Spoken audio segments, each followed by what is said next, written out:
Boa noite. Boa noite. O pessoal que for acompanhar pela internet é o canal Transmutação Renato. Depois que a gente falar, eu vou ouvir e depois a gente coloca, acho que até mais tarde, não? Tá lá no YouTube, né? Esse material, certo? Então, capítulo 5 do Evangelho segundo o Espiritismo. Bem-aventurados os aflitos. Item 21. Perda de pessoas amadas. Mortes prematuras. O Evangelho é só um mote, certo? O comecinho aqui que ele fala, né? Que ele começa a comparar aqui no Evangelho sobre perda das pessoas queridas e perdas prematuras. Ele até parece assim um tom de idadismo, né? Ou velhofobia, porque ele coloca um comparativo de uma criança falecendo e aquela mãe que perdeu aquela criança. O Evangelho começa fazendo esse comparativo, parece um idadismo, mas que uma pessoa revoltada, né? Acho que aí não é um idadismo, não é uma velhofobia, é um preconceito contra o idoso do Evangelho. Ele está querendo colocar que uma mãe que está perdendo o filho, ela tende a querer arrumar qualquer argumento racional para ela engolir aquela história, né? E muitas vezes tem esses problemas, né?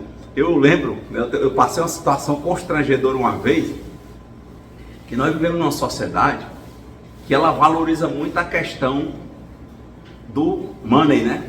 Largando, dinheiro, né? A pessoa diz assim, você vale muito o que tem, não o que é. Não acontece esse tipo de coisa, né?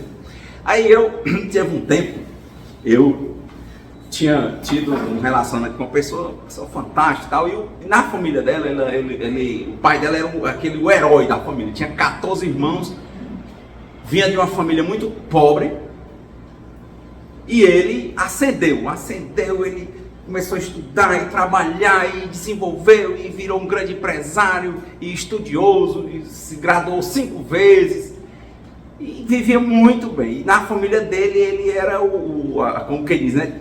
O rico da família, né? Tido como rico. E era interessante, ele era muito legal, muito simples o jeito dele de ser. E aí, muito jovem, com pouca idade, assim, 50 e poucos anos, ele lá na casa de praia foi trocar uma lâmpada e caiu, bateu a cabeça. E achou que estava de boa.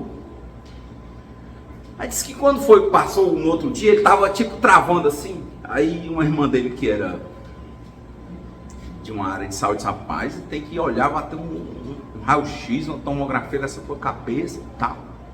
E beleza. Quando chegou lá, era um coágulo se formando na cabeça. E estava pressionando o cérebro. E como demorou o coágulo, isso que é ruim, né? Pancada na cabeça. O coágulo estava atrapalhando aquela puxada, eram as funções neurológicas dele. Aí já entrou para fazer cirurgia e tudo, só que não deu para resistir, né? Aí faleceu e eu tava lá no velório.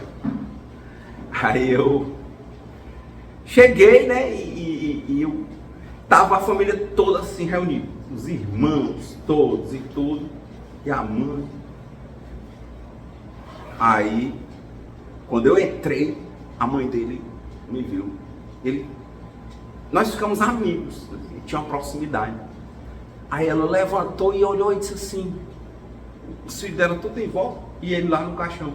Ela disse assim, olha meu filho, seu amigo aí, Deus podia ter tirado qualquer um, mas tirou qualquer um, mostrou os irmãos, mas tirou ele. Eu fiquei meio constrangido, né? Porque ela queria achar uma explicação racional e começa a comparar um com o outro. Poxa, não dá para comparar uma pessoa com a outra. Nem pela condição econômica, nem pela posição mesmo socioafetiva. Não dá, a gente tem que evitar ao máximo as comparações. A gente tem que entender que Amigos, pode ser até que a gente escolha, mas o familiar, quem escolheu para nós foi Deus. Então ele pode ser o que ele for, mas ele é seu pai. Ele pode ser o que ele for, mas ele é seu irmão. Ele pode ser o que ele for, mas ele é seu filho. E sendo filho, ele está no mesmo status, na mesma hierarquia. E pronto. A partir do momento que a gente começa a lidar com as coisas como elas são e não como a gente quer que elas sejam, a gente não precisa ficar encontrando racionalidades diferentes. Precisa? Então a gente começa a entender que nós não somos os criadores, mas nós somos criados. E ao invés de ficarmos lutando contra o que nós não podemos modificar, nós passamos a trabalhar o que nós podemos modificar. Por exemplo, a nossa forma de enxergar o mundo e as pessoas. Então, sempre a vida vai nos desconfortar. Deus é o Deus que nos desconforta. Para mostrar que a gente tem algo a melhorar. Que a gente tem que entender certas situações. E uma das situações é a morte. Por exemplo, a gente no evangelho passado falou disso, né, de várias culturas históricas, como é que eles entendiam a morte. Falamos principalmente da chinesa e da egípcia. Falamos dos Jedi, como é que os Jedi pensavam a morte. É uma linha. Mas ajuda muito como é que a gente compreende isso. Então você entende a morte como o fim da vida? O alento do Espiritismo é dizer o quê? A morte é só uma fase da vida. Ou seja, a morte não é o fim da vida. A morte faz parte da vida. Assim como dor, velhice e doença. Então dor, velhice, doença e morte fazem parte da vida.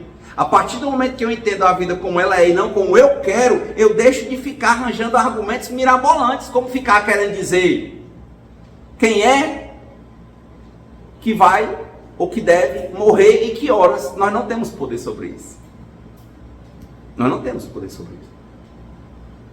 Isso é fato. Então, é melhor entender e compreender. Aquilo ali é uma passagem. Se eu compreendo, aí vem o primeiro mandamento. Qual é o primeiro mandamento? Amar a Deus sobre todas as coisas. Se eu entendo isso, não é? Eu começar a compreender, a aceitar o que eu não posso modificar, que é um desígnio dele. Que, assim que diz o Pai Nosso, é a parte mais pesada do Pai Nosso. Para um neurótico, né? Uma pessoa que não tem o controle das emoções. É dizer, seja feita a vossa vontade, assim na terra como no céu. É mais forte do que o pão nosso de cada dia. Então dizer é fácil. É simples. Colocar em prática não é. Porque dizer isso pressupõe entender que Deus é infinitamente bom, infinitamente justo e infinitamente sábio. Então Deus sabe de tudo, nos ama, é nosso Pai, só quer o nosso bem. Por mais que pareça ruim. Então, essa primeira parte do Evangelho é uma comparação, e aqui como eu comecei a contar um caso, não é um julgamento. Ela fez a mesma coisa. Já pensou? Uma mãe que o filho morre e ela diz assim, por que morreu meu filho e não morreu meu pai que está velho? E às vezes a pessoa até não diz, mas pensa. Agora na pandemia, também, eu tenho uma grande amiga que era interessante, né? O pai dela ela era muito atuante, né? No Natal de Amor. Eu sou Papai Noel no Natal de Amor, né? Aí, na parte de caridade, dos centros espíritas, né? E aí era engraçado, né? O pai dela, ele teve um problema de demência muito cedo, e vivia em casa, de home care, e a vida dela era essa, além dos trabalhos filantrópicos, o trabalho dela, ela com as outra irmã e a outra irmã, e o pessoal do home care, cuidando do pai dela que tinha demência, super bem cuidado. Aí eu fui um aniversário dela lá na casa dela, antes da pandemia, e o pai dela, né, a demência dele, ele era agressivo, né? A mãe dela chamava, meu amor, ele esculhambava ela, sem saber de nada. Quanta gente eu via dizer assim, às vezes como falo no interior, por que Deus não tira logo? O pessoal fala assim aqui no Ceará, não é assim, né? Mas não é como a gente quer, como Deus quer. Se a finalidade da vida, qual é que a gente acha? Eu entendo que a finalidade da vida é aprender. O que Deus está... Então ele está explicando, trazendo essas questões da morte, não é isso que ele está explicando? Está explicando exatamente dessa situação de você se encontrar querendo argumentar, arranjar algum conforto mental na sua cabeça para os desígnios de Deus, ao invés de você entender que a morte não é o fim, a morte é só uma passagem, é um momento na vida. Então, dentro desse contexto de ser um momento, a gente está trazendo a situação. Eu estava contando a história da minha amiga, não é isso? Tá vendo? Já voltei pro bonde de novo. Que o pai dela era doente. E a gente foi pro aniversário dela, e ele muito bem tratado, e ela, a mãe, as irmãs, né, tinham a vida cuidando dele, muito carinhosamente. E ele mais idoso do que todo mundo. O que você acha na sua cabeça? Quem é que vai morrer primeiro? Era ele, não é não? Menino, foi o último aniversário dela. Teve a pandemia. Na pandemia, ela contraiu o Covid. A irmã contraiu o Covid e a mãe, Covid.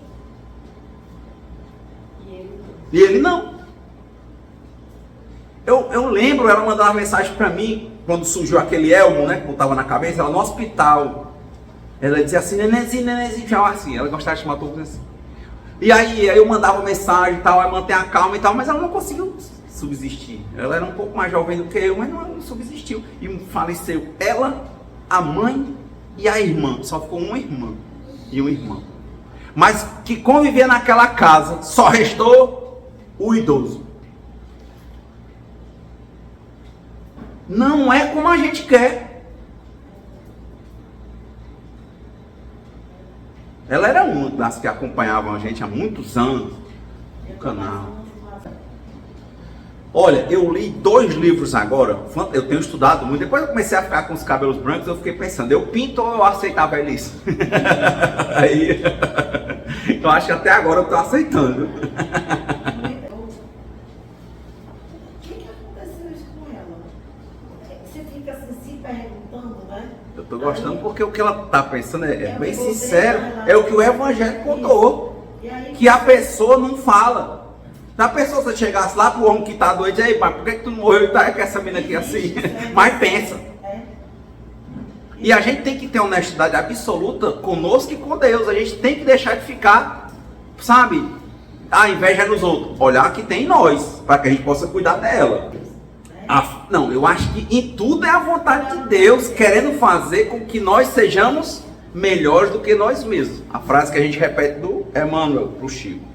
Dou aos outros o direito de serem como quiserem. Eu tenho o dever de ser melhor do que eu mesmo a cada dia, sem ter a pretensão de ser melhor do que ninguém. Ponto. Clóvis Renato, para que você está aqui? Para aprender.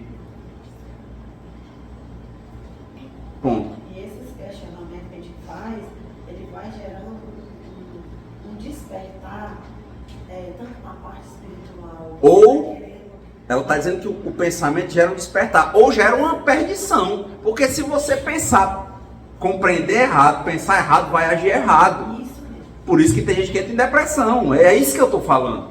O Espiritismo, ele é libertador no sentido que fica mais bem claro para quem compreende isso, que a morte é só uma passagem. Uma passagem necessária, mas que as relações não voltarão a ser como elas eram. Então, quando o homem é assim, que o Espiritismo é um misto de filosofia, ciência e religião, porque o aspecto religioso é de se religar com você e com Deus. O aspecto de ciência é provar pela comunicação real dos espíritos. E o aspecto de filosofia é ser amigo da sabedoria, tornar-se melhor. E a filosofia nasceu quando o homem entendeu que morria e disse, bom, se eu morro, eu tenho que aprender como é que eu vivo melhor. Então o jogo é aprender a viver bem. Então como é que você está levando as relações que você tem, você está escolhendo? nesse sentido? O que você não pode escolher, por exemplo? Os parentes. E de novo, aceitar o outro não quer dizer que você vai se misturar com ele. Ah, é meu irmão, porque ele vai usar droga, vai se prostituir, vai... Se eu não é da minha índole, meu filho quer descer, desça só. Você é meu irmão, mas eu não vou com você não. Parabéns.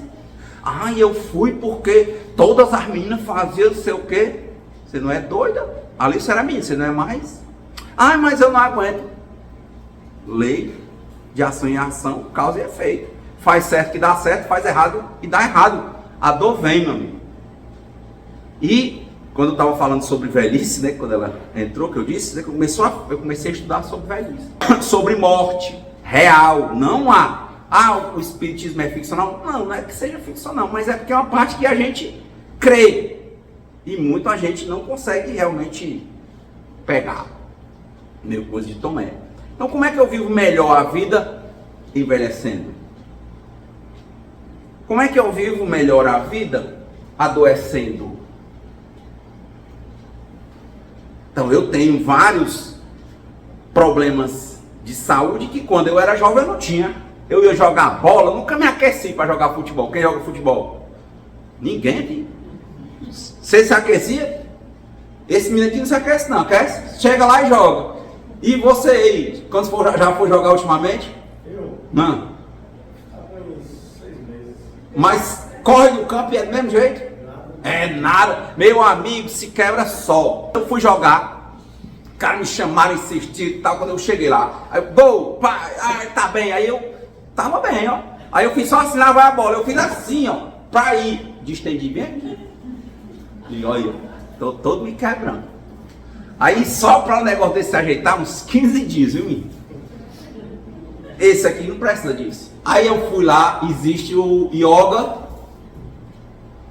antes de correr, que é um alongamento, né? Aí eu passava 20 minutos me alongando. Aí pronto. Pode entrar no campo à vontade, mas eu não tinha isso, meu amigo. Eu vivo com sinusite. Eu dormia com o ventilador no meu rosto, assim, hoje, passou um vento bem acolá, pronto, eu passo aqui tossindo 3, 4 meses. É isso. E eu fui dizer para a doutora, né, que a última crise, ela disse, não, porque você é alérgico, você é muito alérgico. Eu disse, mas eu não era, isso é a velhice. Que é isso? Não é velhice? Isso é genético? Sim, não vinha ver agora. Ora, mãe. Antigamente, você tomasse muita coisa para acidez, ser jovem, o máximo que dava era um afto na boca.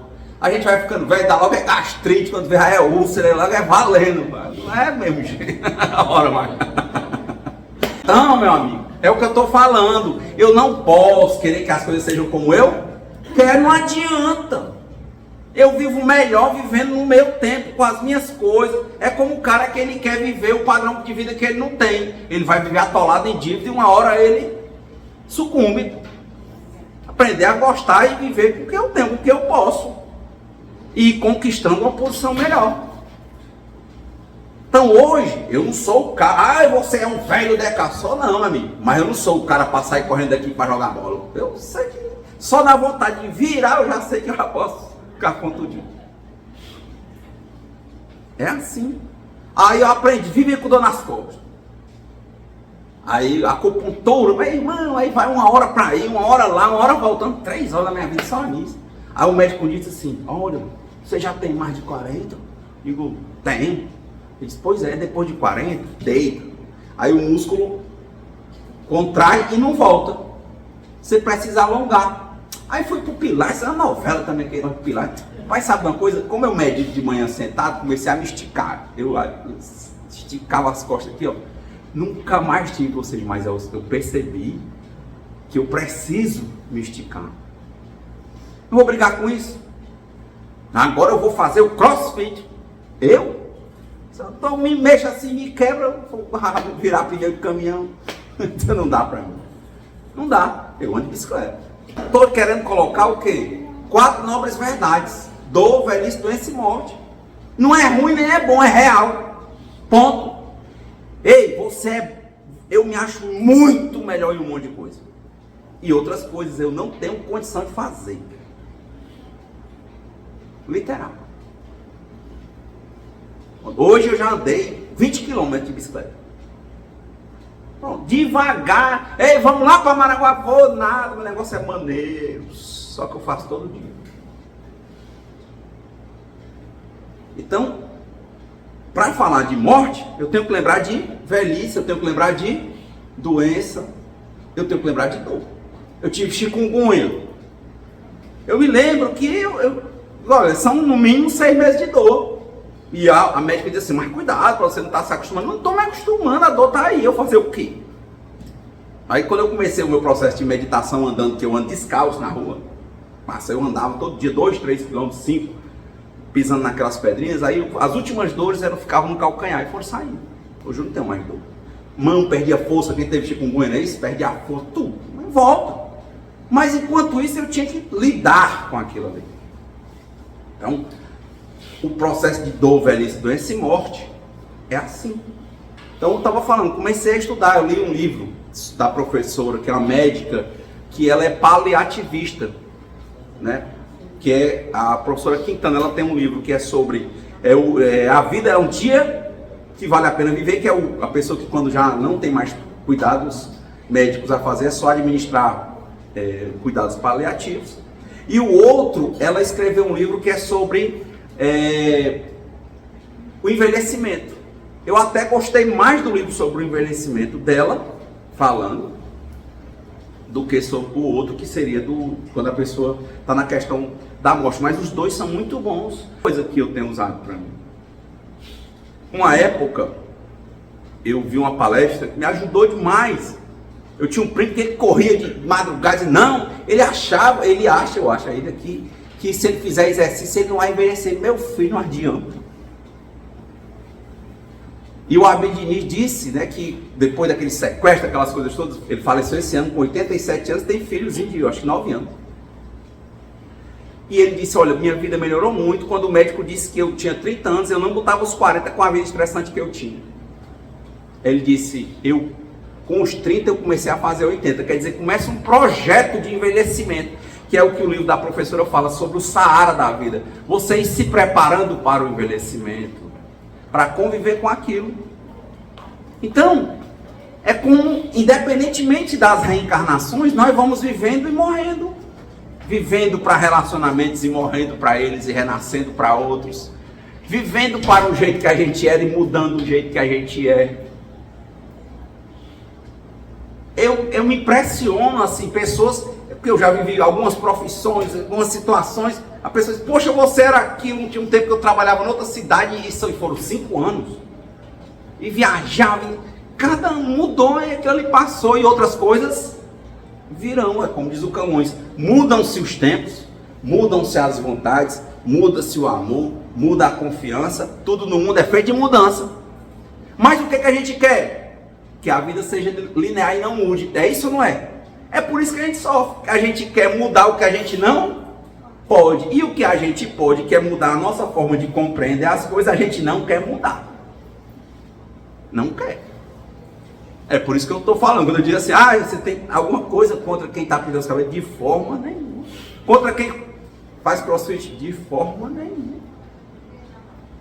Agora eu vou tomando as minhas decisões dentro do meu processo de autoconhecimento, para que eu melhore a minha compreensão, o meu pensamento e as minhas escolhas, use bem o meu livre-arbítrio para a minha ação. Esse é um ponto. Então, sempre tentando fazer o melhor possível.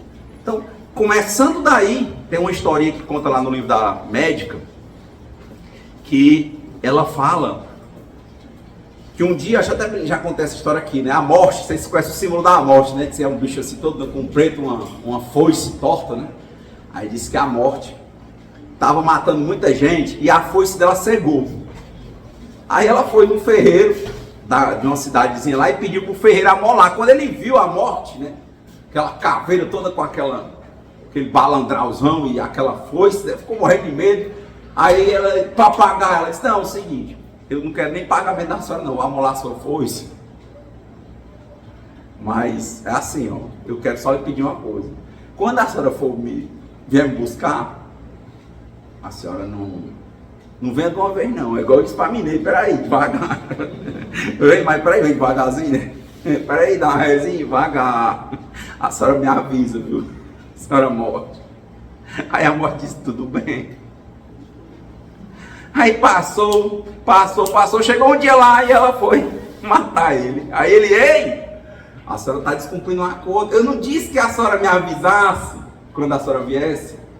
E a senhora já veio me buscar. Aí disse, eu não te avisei. Disse, não, a senhora não me avisou. Você lembra que quando eu vim aqui você tinha o cabelo bem pretinho? Disse, lembro.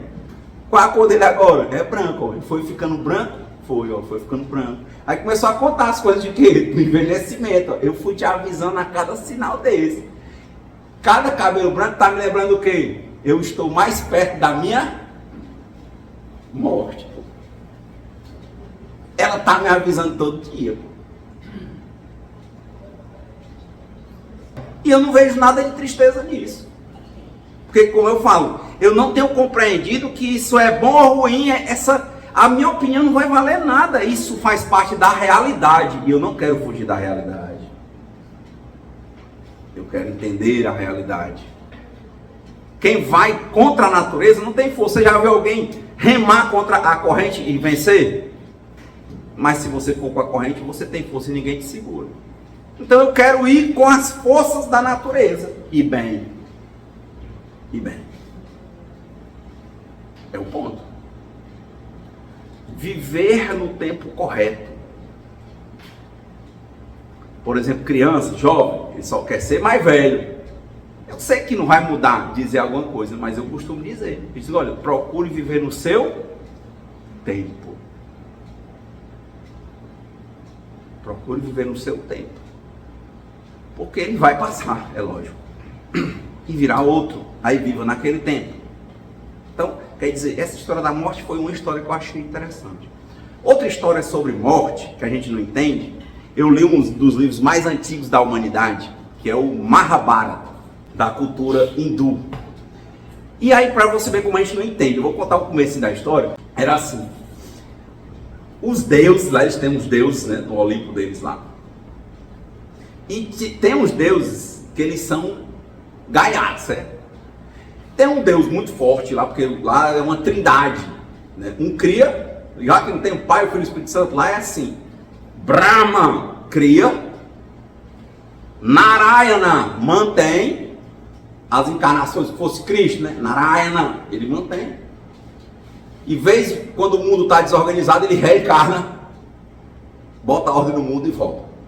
E Shiva Shankara, ele transforma. Por isso que ele é um colar de caveira, né? Porque ele mata. Ele transforma. Em um momento, esses lá no Olimpo, lá dos deuses, lá, uns deuses gaiatos, uns deuses menores.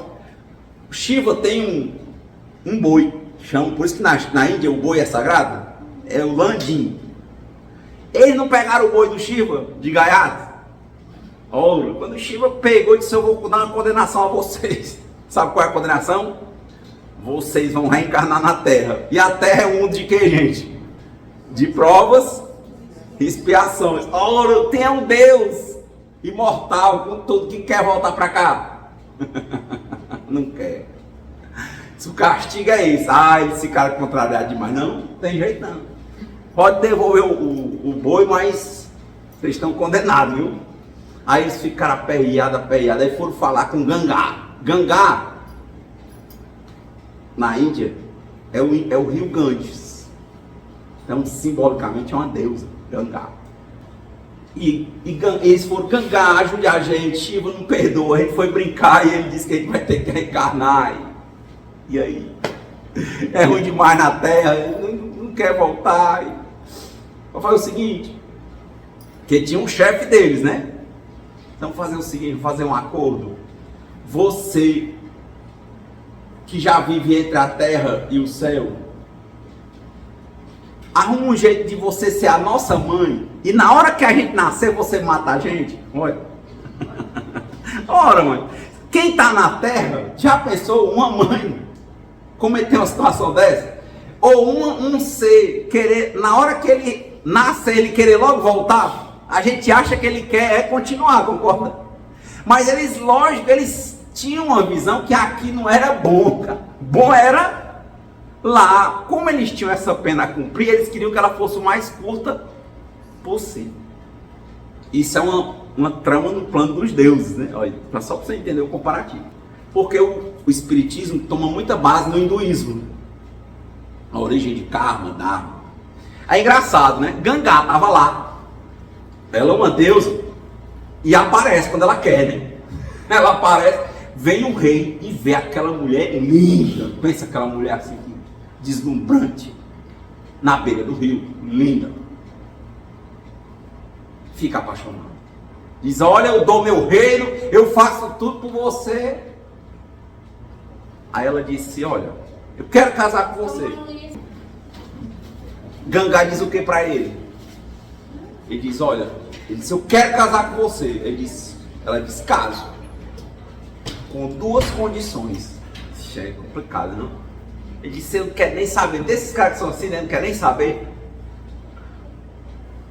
Duas condições. Uma, você nunca vai perguntar quem eu sou. 2, você nunca vai questionar nenhuma atitude minha. Nenhuma.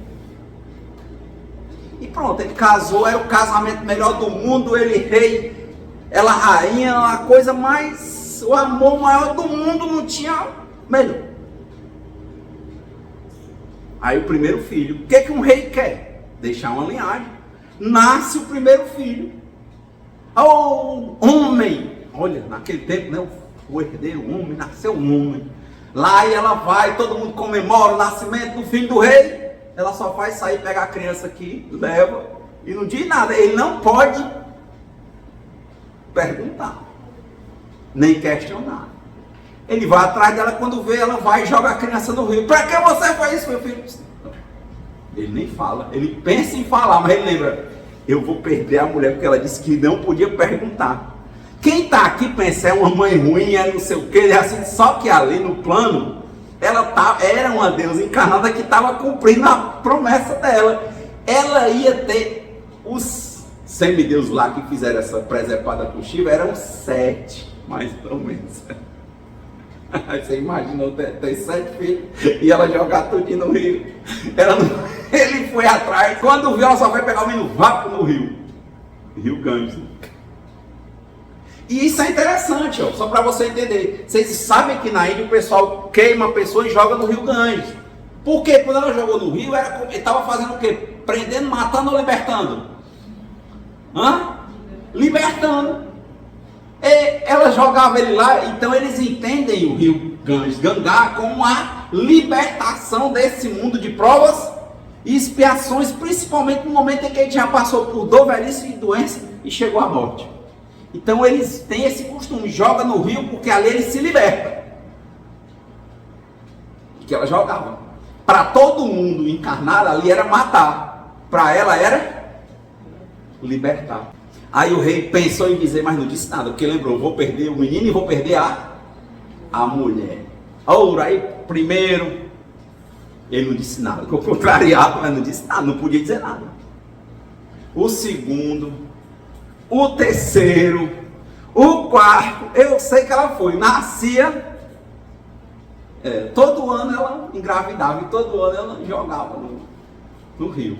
Aí quando chegou no último, né, foi o último, porque quando ela foi jogar, ele disse, pra que você faz isso?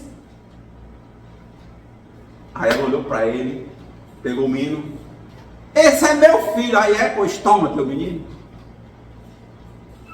Eu te disse que eu ficarei com você desde que você nunca questionasse as minhas atitudes e nem perguntasse quem eu sou.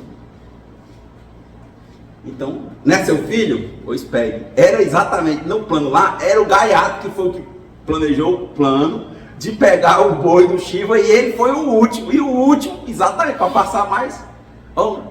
Ele depois pegue seu filho. Ele disse, como eu lhe falei, eu vou dizer quem eu sou. Eu sou uma deusa. Eu sou o Gangá. Então aqui se cumpriu o que eu vim fazer. Eu vim para cá e tipo isso só para ter esses meninos e mandar eles de volta ligeiro. Mas você não confiou em mim, você não aceitou. Então agora está quebrado o ciclo. Esse menino é teu. É teu mesmo. Pode ficar. E eu vou embora. E ela some. Então ele entra em profunda tristeza. E veja que não tem acaso, porque como ele foi o gaiatão, né? É o que vai ficar mais tempo encarnado.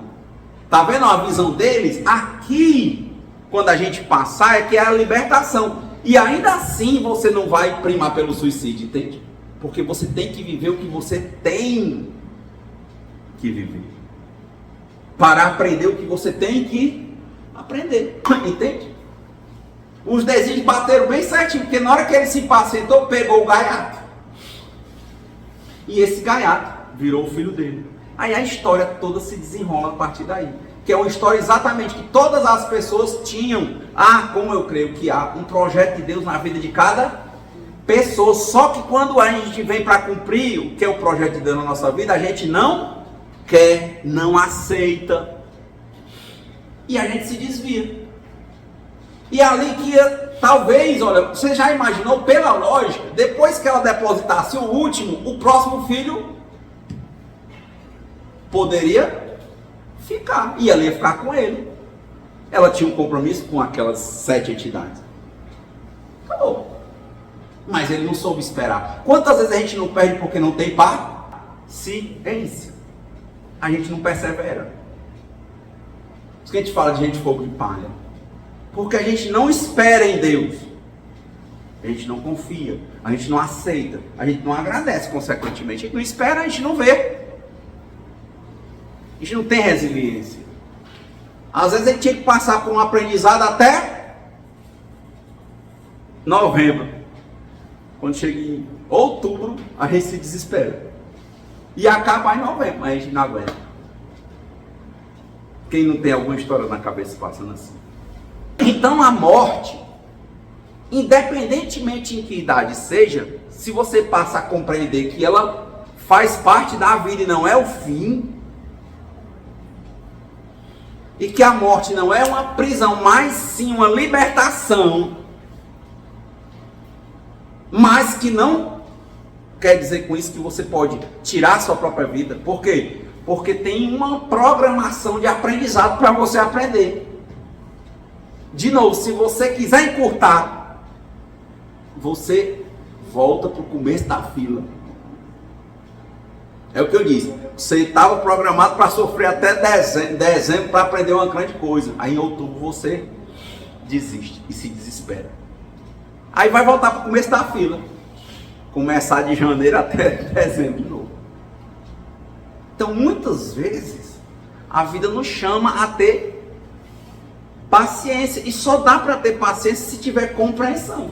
Já pensou se eu me revoltasse porque hoje eu tenho que me aquecer para jogar? Já pensou se eu me revoltar porque de manhã eu tenho que meditar? Que eu vejo que me faz bem diariamente. Se eu me revoltar porque eu tenho que me alongar porque o músculo isso e aquilo.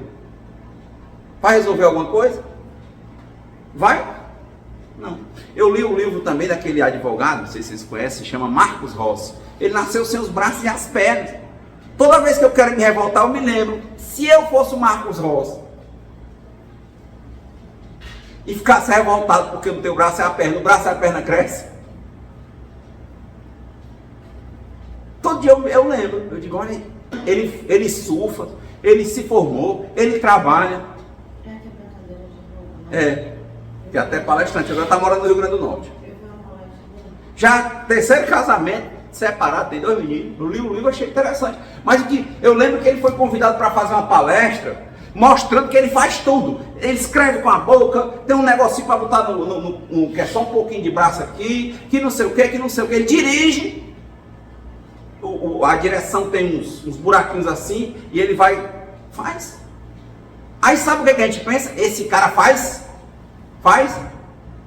tudo, faz. Ele contando uma situação em que ele foi chamado para fazer uma palestra E ele morrendo de sede e de fome. E chegou lá, aquela mesa cheia de comida. E todo mundo conversando e falando com ele, depois um com o outro e com o outro. E ele... E aí, eu estou com fome. Só que para comer e beber, tem que alguém botar na boca. Ele disse que às vezes quer se revoltar, porque a pessoa não entende. Porque ele começa a falar que ele faz isso, que ele sufre, que ele voa, você pensa, faz tudo. Mas, por exemplo, para ir ao banheiro, tem que vir alguém abrir o flash. Aí ele faz amor? Faz, tem menino. Aí ele surfa. Tem lá os vídeos dele no YouTube. Dirige. Mas se for para ir ao banheiro, precisa de ajuda. Ele fala mais da superação. E sempre que às vezes eu quero me revoltar, eu digo assim, mas cara, se o mar quiser assim, cresce, irmão, cresce. É a mesma coisa. Que seja o passado. Eu passei por tal coisa, não passa, não vou ficar voltando para isso. Eu tenho que aceitar, como diz o Bert Hellinger, foi assim, porque tinha que ser assim. Deus queria me ensinar alguma coisa e deixa para lá, pô. Vamos para frente. Minha mãe não me amava, meu pai, bom, se ame, você não é grande. Se ame e se acolha. Cuide você da sua criança ferida. Porque para que você possa amar e receber amor, você só pode fazer isso se você aprender a se amar. É amar ao próximo como a si mesmo. Você não se ama, mas vai amar alguém. Você vai refluir. Então é fundamental essa compreensão. Essa conversa aqui, uma conversa dessa, né? De que os tempos estão mudando sempre. E que isso é bom. Bom, porque a finalidade da vida é aprender. Ponto. Hoje assim, a pessoa pergunta, rapaz, você ganha dinheiro para quê? Não, minha vida é para aprender. Por enquanto você precisa do dinheiro para sobreviver. Eu já tive um tempo na minha vida que eu pensava, viver é curtir era beber, isso aí. Bom, eu acho que não é isso. Precisa testar? Não, eu testei, achei que não é não. Então, o aprendizado é fundamental. É aí o contexto. Então, será que eu entendo a morte? Primeiro, independentemente de morrer alguém meu, você diz seu, né? Eu entendo que, de fato, eu compreendo que a morte faz parte da vida. É a primeira pergunta. Porque se eu não compreender, na hora que uma morte acontecer, ou minha ou de alguém, eu vou me revoltar, concorda? É como a história do Marcos. Eu vou me revoltar porque não tem um braço, o braço cresce. Não, aí a gente vê os vídeos no YouTube, gente fazendo várias coisas que a gente não faz nem com a mão. Boa. Só olha. Mas ainda assim é bom lembrar, eu gosto da história do Marcos, por quê? Porque é bom lembrar que dá para fazer muita coisa que uma pessoa que tem os braços e as pernas faz, e até o que eles não fazem, mas mesmo assim a gente ainda precisa dos outros, porque ninguém é uma ilha. Todo mundo precisa de todo mundo. Todos os laços têm que ser resolvidos, as situações têm que ser solucionadas internamente. Não pode mais ser aquela coisa, vamos se intrigar, parte o dedo, né? Esperar o outro despartir só quando você deixar. Não, você tem que resolver. Mas se não se resolve agora, nada como um dia depois do outro, uma noite longa de sono pelo meio. Dê tempo ao tempo, desde que você esteja aberto para tentar resolver. Porque no aprendizado, há o aprendizado de se relacionar. Por isso que o segundo mandamento é amar ao próximo como a si mesmo. Então você tem que solucionar todas as questões. As questões que não forem solucionadas, você vai voltar para o começo da fila. Vocês estão entendendo aí que o jogo não é morrer? O jogo é compreender o processo de bem viver. E só dá para compreender esse processo vivendo no tempo certo. Vivendo no tempo certo. Então, todo dia, tentar viver um tipo de vida em que, se na hora que Deus disser assim, é agora, você dizer, eis-me aqui, Senhor. Eu estudando sobre, tem um livro interessante também, chama-se Trabalhe 4 horas por semana, não sei se você já assistiu, já leu, né? O cara explica que os caras, eram 2 garotões lá nos Estados Unidos, tem muito isso, né? Do cara querer ganhar, trabalhar muito, ganhar dinheiro para depois curtir, gastar o dinheiro, né? Materialmente, na visão dele. Aí eles disseram que estavam nessa de trabalhar e de ganhar dinheiro, os dois, num estacionamento assim, saindo da McDonald's. Aí vinha uma Ferrarizona e tal, aí dentro da Ferrari, conversível, eles viram assim um senhor bem idoso dirigindo a Ferrari. Eles pensaram, esse cara deve ter feito o que a gente está pensando, trabalhou um montão para curtir só no final, mas só que quando chega essa parte, o que eles queriam fazer, eles dizem, olha, muita coisa o idoso não vai poder fazer.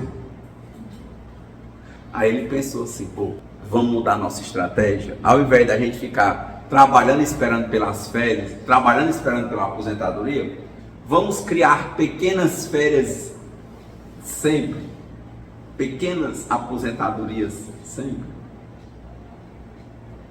Então, como é isso? É todo dia se organizar para trabalhar e ao mesmo tempo ter alguma espécie de lazer. É o que eu disse. Já amanheci muito cedo, eu leio no mínimo 2 horas por dia, né? Você já sabe. 2, 3, já amanheci, já meditei, tal, já trabalhei, já andei, já falei, já andei de bicicleta, já voltei, vou fazer outra coisa. Todo dia eu procuro organizar o dia de modo que eu faça isso. Então, quando eu estava andando de bicicleta, eu estava sentindo que eu estava tendo não estava fazendo uma coisa puxada, né? Para mim, andar de bicicleta era lazer. Então, quando eu sento e vou lá, né, com a minha mãe, o pessoal tomar café e tal, eu sento e paro para ouvir, é lazer. Eu não me privo das pessoas por muito tempo. Sempre que a oportunidade aparece, eu procuro estar lá. Em tudo. Então eu achei legal isso. Para que, na hora que acontecer, disse, olha, eis-me aqui, Senhor. Eu procurei fazer a minha parte. É o que Paulo diz lá, né? Combati um bom combate. Quer dizer, qual é o bom combate? Eu estou todo dia tentando me conhecer, aprender e entender qual é o meu papel e cumpri-lo. Ainda assim haverá recaídas, ainda assim haverá desvios. Mas de novo, não vou me conformar com a imperfeição. Se eu estou caído, eu não estou prostrado, eu me levanto e retomo uma caminhada. Então, quer dizer, esse evangelho, só para a gente ir já encerrando, dado o tempo, né? Que é perda de pessoas amadas, mortes prematuras. A grande discussão não é a morte da pessoa. A grande discussão é o que é a morte para você, o que é a morte para mim. O que é a vida para você, o que é a vida para mim. Na minha compreensão, morte é vida. No sentido de que a morte é uma parte da vida. Mas, de novo, isso não pode ser entendido de assim, então eu quero morrer logo. Não. Eu compreendo que se nós necessitamos desse plano, não adianta, não tem fuga. Toda vez que quer fugir, só faz voltar para o começo da fila. Então, essa é a primeira linha. E assim nós estamos vivendo e, consequentemente, as pessoas que nós amamos também. Por isso que eu já acho que a vida são dimensões. Eu não considero a morte só quando eu desencarnar. Mas cada relação que eu vivo ou vivi e que ela teve de passar na minha vida, eu entendo que ali foi uma morte. E eu renasci, e a outra pessoa renasceu. E como as reencarnações, você pode se reencontrar ou não. Ou não é assim? Quantos trabalhos eu já tive? Como eu falei que eu trabalhava viajando, só disso aí já vai fazer 20 anos. Ali era tudo. Quantas coisas que passaram. Eu vivia para aquilo, só pensava naquilo. Quem já trabalhou em coisa assim? E depois que passa, foi uma morte. Foi não? Tudo passou. Então eu vou entender na vida com as suas próprias mortes. Tem o luto? Tem. Mas ele tem que passar. Não é indiferente. Nós não estamos aqui para sermos pessoas indolentes, né? Que não sente dor. Sente. Quando a dor vier, Receba. Mas entenda que ela também vai passar. Às vezes você está num relacionamento que você ama com uma pessoa, mas ele é tóxico e a pessoa não te ama como você quer. E às vezes aquilo chega ao fim. Não acontece? É uma morte. Aí você vai ficar dizendo, não amo, não amo, não amo. Eu amo. Amo sim. Mas não dá certo. Até você quer aceitação, né? Mas de novo, as tentações ou recaídas só vão acontecer de novo, dependendo do seu nível de compreensão, pô. Eu li um livro que chamava Adictos a Romance Anônimos, muito legal. Aí ele dizia, né, que as pessoas vivem relacionamentos muito tóxicos muitas vezes. A pessoa diz assim, mas eu fico com ele porque eu gosto, mas te faz mal. Ou eu fico com ela porque eu gosto, mas te faz mal. Aí ele diz, olha, você vai aprender, porque como você está adoecido, você começa a gostar do que não presta. Mas você vai fazer o quê? Aprender, inicialmente, a fazer o que te faz bem.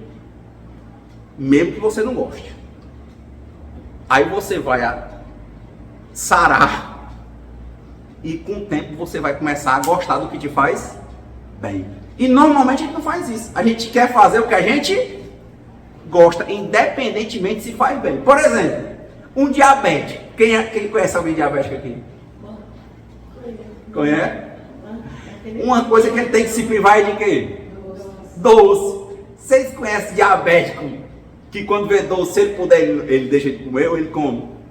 Ele sabe que faz mal, mas ele come. É isso. Ó. É um adoecimento. É como um comedor compulsivo. O cara que pertence, pode comer coisa com muito sal? Não. Ele diz assim, mas é porque eu gosto. Meu filho, você tem que aprender a fazer o que te faz bem. Porque isso aí é um adoecimento, é algum tipo de fuga. Vai estudar o que está acontecendo, isso não é normal não. E assim é para tudo, inclusive para os relacionamentos. E a pessoa só vai entender, né? É viva e deixe viver. O Buda diz assim, quando o Buda disser uma coisa, mostrar uma estrela, olha para a estrela, não o poder do Buda. Não adianta dizer para a pessoa que vai por um canto, ela vai por onde ela quer. Tem gente que entra num relacionamento, até vai por um tempo, mas depois ela volta para o caminho que ela quer. Por isso que tem que ser compreendido internamente. Só quem pode fazer é você, só quem posso fazer sou eu. Eu vi no grupo de codependentes anônimos, eu lembro que tinha uma companheira que ela falava muito. Ela se apaixonou por um drogadicto. Pesado mesmo. E ela era um agente de segurança pública. Rapaz, era complicado. Ela ficava querendo salvar. Ali é um problema que ela tem. Ela devia se tratar. Ainda bem que ela encontrou o código, estava em recuperação. Era impressionante. E ela deixava um, entrava outro do mesmo jeito no lugar. Ela tinha aquele senso de ser salvadora. Ela queria, quer dizer, ela talvez tinha uma baixa autoestima, não se amava adequadamente. E ela queria que o outro olhasse para ela e confirmasse que ela visse nela a salvadora. E ela assumia a posição de mãe, quando via ela estava se complicando por aquilo ali. E ela chorava e dizia, mas eu não consigo e tal. De novo, tá vendo? Não, eu gosto. E como ela variava de relacionamento e era sempre gente do mesmo perfil, a gente via, sabe? Lá no Adictos a Romance eu vi o adicto à rejeição, né? Ela gostava daquela tensão. Ela é tipo uma dopamina que ia, né? Teve um evangelho que eu falei sobre isso, né? Adicção à rejeição. Diz aquela pessoa que era criança e o pai vivia no alcoolismo, a mãe correndo atrás do pai e o filho atrás da atenção de pai e mãe. Às vezes aí ele fica fazendo tudo para um momento, às vezes gosta de quando está doente, porque é o momento em que ele está doente, é o jeito da mãe ficar olhando a febre. Aí ele diz assim, então quando eu fico doente, a mamãe vem me dar carência, se sente amado. Então ele fica fazendo um esforço imenso para ter aquele pequeno momento em que os pais iam dar atenção a ele. Então ele se acostumou a viver sentindo a rejeição e lutando para ter um minuto de atenção, entende? Aí ele se torna doente, adicto à rejeição. Todo relacionamento dele é assim, quando a pessoa é complicada, ele adora. Quando fica legal, ele reflui. Porque ele vive da conquista e de olhar no olho do outro e se sentir amado. É fugaz e não é amor. Então, quanto mais complicado o adicto, a rejeição, que não está em recuperação, vai passando por essas crises. Então, ele vai ter muita dificuldade. Ele só vai querer dizer que eu faço o que eu gosto, mesmo que me faça mal. Então, para encerrar, ele é muito interessante isso no livro. Ele diz, olha, deixe de fazer o que você gosta e faça o que lhe faz bem. Com o tempo você vai entender que se você gosta de uma coisa que lhe faz mal, é porque você está adoecido. Adoecido, a compreensão é equivocada. Mas, finalizando, é isso. Cada coisa dessa não é uma morte, não. Um relacionamento desse que você vive em função de conquistar aquele negócio e depois aquilo ali acaba, aí vem outro, e outro, e outro, e outro. Você não tem mais nem conta. Muitas mortes, né? Que Deus nos conceda a serenidade necessária para aceitarmos as coisas que nós não podemos modificar. Coragem para modificar aquelas que nós... Você não está vendo como bate? Eu posso mudar a morte? Dor, velhice, doença, posso mudar? Não, eu posso cuidar. Eu posso mudar o outro? Não. Quer dizer, aqui a filosofia é meio do Mário Quintana, né? Ao invés de ficar nesse jogo de tentar conquistar as coisas da vida, você olha para si, se conquista, e aí as coisas acontecem. Ao invés de ficar fugindo de você por coisas doentias, que vão ser muito fugazes, vai ter muito mais morte na sua vida. É o que o Mário Quintana dizia, né? Depois de algum tempo eu deixei de correr atrás das borboletas e ajeitei o meu jardim. O que aconteceu? As borboletas vieram. Isso eu posso fazer.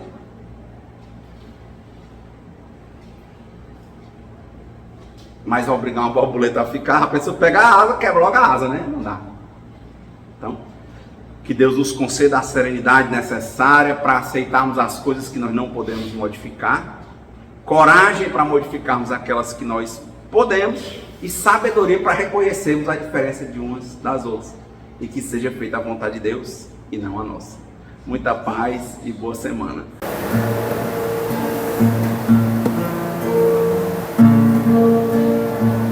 Saber amar é colher a flor, é cultivar o que Deus plantou, é abrir sempre o coração para pedir e dar o perdão. Saber amar é cantar também, é superar o mal pelo bem, abraçar sempre o nosso irmão, é caminhar estendendo a mão. Saber amar é compreender, é encontrar sempre o outro ser, é ouvir a voz da razão, é só seguir sua direção. Saber amar é plantar o amor, é confiar em nosso Senhor, é sorrir um sorriso a mais, é construir um mundo de paz. Saber amar é colher a flor,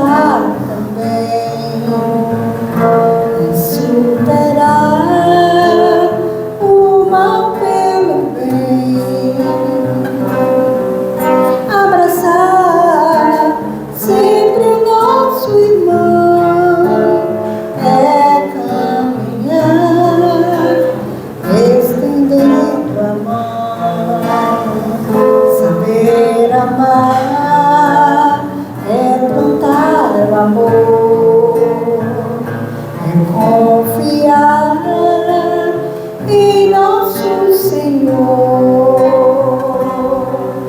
é sorrir um sorriso a mais, é construir